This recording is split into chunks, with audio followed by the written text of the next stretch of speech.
Selamat datang kembali di channelku Vincent Nugraha pada konten Nongkrong One Piece.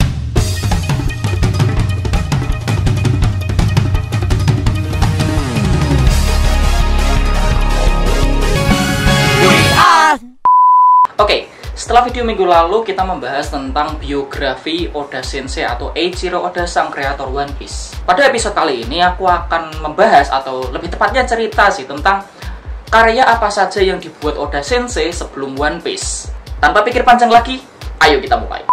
Seperti yang sudah aku bahas di video sebelumnya, Oda Sensei itu memulai karirnya pada umur 17 tahun pada tahun 1992. Sedangkan One Piece rilis pada tahun 1997. Ada tenggat sekitar 5 tahun.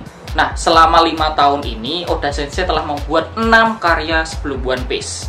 Yang pertama adalah Wanted, God's Gift for the Future, Ikiyako, Monster, Romance Down versi pertama, dan Romance Down versi kedua. Sekarang aku akan membahas Wanted terlebih dahulu. Khusus episode ini untuk Wanted saja. Info singkat tentang Wanted itu sendiri. Jadi Wanted itu adalah sebuah karya dari Oda Sensei yang dibuat pertama kali untuk mengikuti sebuah kompetisi mangaka pemula yang bernama Tezuka Award yang ke-44. Dalam kompetisi ini, Wanted mendapatkan juara kedua dan menjadi sebuah titik balik untuk Oda Sensei menjadi seorang mangaka profesional. Ini ada fakta lucu tentang Wanted nih. Aku udah bahas di video sebelumnya, tapi ini lebih detailnya, versi lebih detailnya lagi. 3 hari sebelum pengumpulan naskah atau deadline ke Tezuka Award, Wanted masih belum selesai dan kurang 7 halaman lagi. Mungkin ini apesnya Oda Sensei atau apa ya.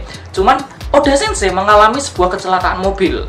Tapi dia memastikan bahwa kecelakaan mobil itu adalah kesalahan orang lain, bukan kesalahan dirinya sendiri. Saat itu Oda Sensei ada di kursi penumpang dan kecelakaan itu terjadi. Kepalanya terbentur kaca. Karena benturan itu, wajah dan kaos Oda Sensei itu semuanya berlumuran darah. Kecelakaan itu terjadi sangat cepat dan biasalah ya kalau kita mengalami kecelakaan gitu agak ngeblank gitu. Tiba-tiba kita nggak sadar, dan ketika Oda Sensei sadar, satu hal yang muncul di pikirannya pertama kali adalah, aku harus mengembalikan kaset video yang aku sewa hari ini. Itu aneh banget. Gimana caranya ketika kamu mengalami kecelakaan, ngeblank, sadar yang kamu pikirin adalah kaset yang belum kamu kembalikan ke persewaan. Aneh. Jadi kita tahu ya kenapa One Piece itu ceritanya sedikit nyeleneh. Mungkin karena dari Oda Sensei-nya sendiri aja. Ya emang nyeleneh nih orang. Oda Sensei dibawa ke rumah sakit menggunakan ambulans. Ini keanehan Oda Sensei yang lain. Oda Sensei itu ternyata baru pertama kali naik ambulans. Dia malah merasa sangat seneng, excited karena pertama kali, karena akhirnya dia bisa naik ambulans. Itu Oda Sensei aneh yakin. Sampai di rumah sakit, Oda Sensei ingat kalau ternyata dia masih mempunyai deadline untuk membuat Wanted. Akhirnya dia bilang sama dokternya untuk meminta izin untuk pulang pada hari itu juga. Yang mana pasti tidak diizinkan oleh dokter. Akhirnya Oda Sensei dirawat di rumah sakit tersebut. Keesokan harinya Oda Sensei sudah diperbolehkan pulang. Dan Oda Sensei langsung mengebut kekurangan Wanted dalam waktu kurang dari 2 hari. Tapi syukurlah akhirnya selesai dan tidak melewati batas pengumpulan naskah. Tapi ketika proses menggambar, hidung Oda Sensei terasa sakit. Akhirnya Oda Sensei memutuskan untuk pergi ke dokter lagi, dan ternyata tulang rawan Oda Sensei patah. Tapi itu hebat tuh, ketika kondisi kamu sakit-sakitan seperti itu, masih deadline dan deadline-nya selesai, menang lagi. Respect, salut, mantap. Oke, sekarang aku akan menceritakan cerita yang ada di dalam Wanted itu sendiri. Aku akan mencoba menceritakannya secara garis besar dan singkat saja ya. Wanted adalah sebuah cerita yang memiliki tema tentang koboi dunia barat.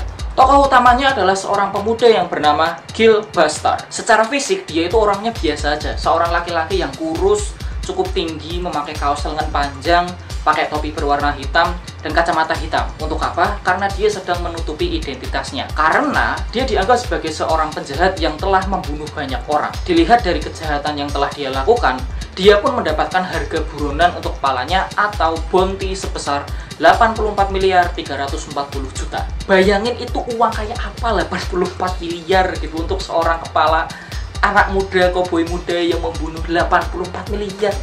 Dan bahkan saat ini di One Piece pun bounty paling tinggi adalah Kaido, yaitu sebesar 4 miliar 600 juta 100 ribu. Sebenarnya sih kalau di dunia One Piece nomor 1 itu adalah, ya kita tahu lah ya, Raja Bajak Laut Goldie Roger sebesar 5 miliar 564 juta 800 ribu. Dan di tempat kedua diduduki oleh Shirohige dengan bounty sebesar 5 miliar 46 juta. Sayangnya, Goldie Roger dan Shirohige sekarang sudah tewas. Yang membuat bounty paling tinggi di dunia One Piece sekarang adalah Kaido. Bayangin aja, Kaido makhluk terkuat di dunia kalah sama anak kemarin sore. Ya Allah, harga diri Kaido, harga diri. Oke, lanjut. Suatu ketika di sebuah gurun pasir terjadi adu tembak antar koboi, yaitu sekelompok koboi yang sedang memburu seorang pemuda, yaitu adalah Killbuster. Tapi dengan keahliannya dalam menembak, Killbuster berhasil mengalahkan seluruh kelompok koboi tersebut. Setelah itu, Kill melanjutkan perjalanannya ke sebuah kota. Di sebuah kota itu baru juga masuk, dia sudah dihadang oleh seorang koboi yang memburu kepalanya lagi. Tetapi, ya mati, Kill menang. Tapi tindakannya menimbulkan sebuah keramaian dan akhirnya dia harus bersembunyi lagi. Ternyata ketika dia lari, dia diikuti oleh seorang om-om, seorang laki-laki paruh baya. Namanya adalah Wild Joe. Wild Joe bercerita pada Kill bahwa dulu dia adalah seorang koboi yang pernah berduel dengannya dan akhirnya dia kalah lalu mati. Lah, kok mati?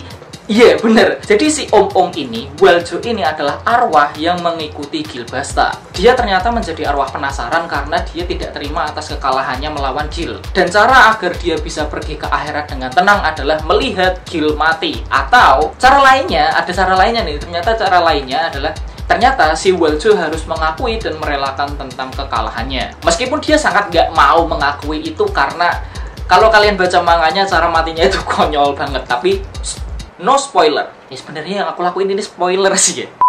Entah bagaimana, akhirnya mereka menjadi akrab dan malah ngobrol. Si Wild Joe bercerita bahwa dia ingin membunuh Killbuster dengan cara merasuki tubuh seseorang. Arwah kan bisa merasuki ya. Merasuki tubuh seseorang dan membunuh Killbuster. Dia juga bercerita bahwa sekarang kepolisian itu sudah menyewa seorang pembunuh bayaran sekaligus bounty hunter yang sangat kejam untuk membunuh Killbuster. Namanya adalah Shino Phoenix. Gil pun menjadi panik dan takut dan bingung kenapa seorang polisi malah menyewa pembunuh bayaran untuk menangkap pembunuh. Itu nggak masuk akal kan. Dia beralasan selama ini bahwa dia tidak pernah berniat untuk membunuh orang. Jadi ceritanya Gil itu awalnya cuma membunuh satu orang karena orang itu menyerang dia. Orang tersebut mati, dia hidup, dia dapat harga buronan yang masih sedikit, diburu orang, mati, diburu orang, mati, diburu orang, mati, Gil tetap hidup. Begitu terus sampai harga buronannya mencapai 84 miliar. Jadi dia tidak merasa membunuh, dia merasa membela dirinya sendiri. Anjir, aneh banget. Karena saking takutnya, akhirnya dia pergi lagi ke kota yang lain bersama Wild Joe tentunya. Dia ingin beristirahat dan minum-minum di sebuah bar. Tanpa dia sadari, di dalam bar tersebut ada Shino Phoenix yang sedang minum juga. Wild Joe yang melihat kesempatan untuk balas dendam ini langsung merasuki tubuh Killbuster. Bukan merasuki tubuh orang lain, tapi merasuki tubuh Killbuster. Dia mengendalikan tubuh Kill dan bahkan bisa berbicara melalui mulut Killbuster. Joe pun melalui mulut Killbuster langsung memprovokasi Shino untuk melakukan duel hidup dan mati. Shino masih tidak mengerti siapa anak ini yang berani mengajaknya berduel karena Killbuster kan masih pakai topi hitam sama kacamata hitam kan. Jadi dia tidak kenal ini orang siapa. Bocah tahu-tahu malah ngajak berantem. Tapi karena Shino Phoenix merasa jengkel, dia pun langsung menembak Killbuster. Killbuster yang ternyata meskipun dirasuki, dia masih memiliki kesadarannya. Dia terlalu takut dan akhirnya dia cuma bisa menghindar. Karena dia menghindar, dia terjatuh, kacamata hitamnya pun lepas. Dan akhirnya semua orang yang ada di bar tersebut melihat wajah Killbuster dan menyadari bahwa ini adalah penjahat dengan harga 84 miliar. Shino melihat itu sangat senang karena dia jadi tidak perlu susah payah untuk mencari Killbuster lagi. Orang-orang yang ada di dalam bar tahu akan terjadi sesuatu yang tidak bagus di dalam bar tersebut. Akhirnya mereka semua kabur dan membiarkan Killbuster dan Shino. Akhirnya duel antara Shino dan Killbuster tidak terhindarkan lagi. Gil yang tadinya takut mau tidak mau juga harus ikut berduel. Sekali lagi alasannya adalah untuk membela diri. Tembakan demi tembakan Shino arahkan ke Killbuster dan akhirnya satu peluru dari Shino itu mengenai lengan sebelah kiri dari Killbuster. Gil yang menyadari bahwa dia tidak bisa mengalahkan Shino dengan cara biasa, akhirnya merencanakan sebuah rencana yang sangat licik. Dia berputar-putar mengelilingi kota, berlindung dari gedung ke gedung dan sambil menembaki Shino. Singkat cerita, setelah duel yang cukup sengit tersebut, Gil menyadari di lantai 2 balkon sebuah gedung yang ada di dekat Shino ada beberapa gentong kayu.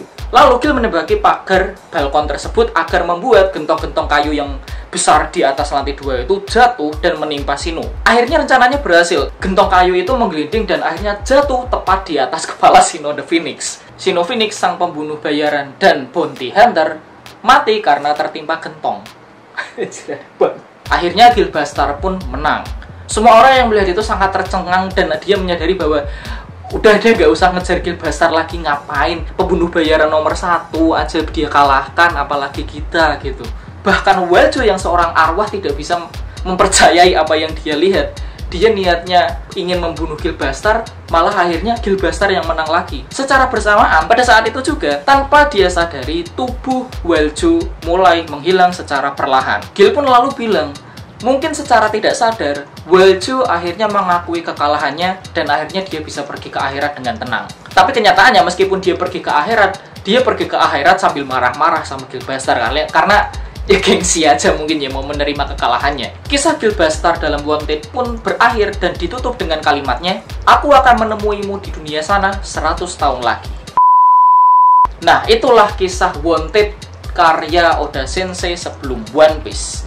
Kalau buat aku ini ide cerita yang sangat unik karena bagaimana kamu punya ide untuk menggabungkan sebuah cerita bertemakan koboi dengan setan. Kalau kamu nanti baca, setannya Weljo ini, arwahnya Weljo ini bukan arwah setan-setan negeri barat. Arwahnya itu benar-benar arwah, kalau kamu lihat setan-setan Jepang pakai baju putih, kimono putih, ada segitiga di sini. Itu dua budaya yang nggak jelas tapi bisa di match dengan bagus banget. Aku ngasih skor 8 dari 10. Kenapa 8? Ceritanya aku suka, cuman gambarnya masih kasar banget. Ya iyalah, masih amatir kan waktu itu Oda Sensei. Jadi ya termaafkan lah.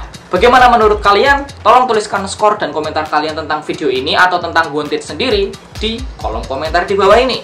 Segitu aja dari aku, terima kasih telah menonton video ini. Sampai jumpa di video nongkrong One Piece berikutnya. Nama saya Vincent.